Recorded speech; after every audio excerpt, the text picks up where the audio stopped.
Ahojte, dnešné video bude také kratšie video.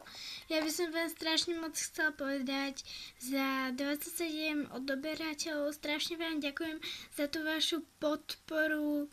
Ja už som myslela, ja som si povedala, že už to moc ako nestíham natáčať tie videá, už iba cez víkend a som si povedala, že ja s YouTubeom asi skončím alebo dám si pauzu, ale ja som si potom povedala, že vždycky som chcela natáčať na YouTube a tak budem natáčať, lebo baví ma to, chcem aj novú sériu začať natáčať, takže som si povedala, že si vyhradím ten čas, aby som mohla natáčať videá, lebo som si uvedomila, skrátka, že nechcela by som len tak zimu prestať s natáčaním a strašne vám ďakujem za vašu podporu.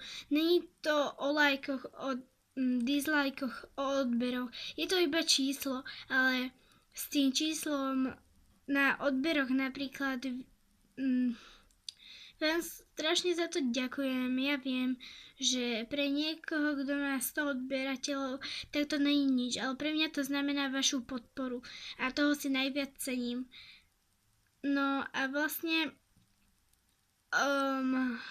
keď dosiahnem 30 odberateľov, nechcem to zakríknúť, ale keď ich dostanem, určite natočím veľký špeciál, lebo tak skrátka je to väčšie číslo a je to skrátka o podpore, ako ma podporujete v natáčaní a som si povedala, že by som vám to nemohla urobiť a vlastne ani sebe, lebo viem, že by som sa k tomu vrátila.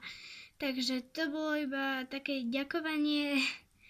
Tak dúfam, že ste radi, že som neskončila, alebo skrátka tak nejak a majte sa fantasticky ako ja. Ahoj!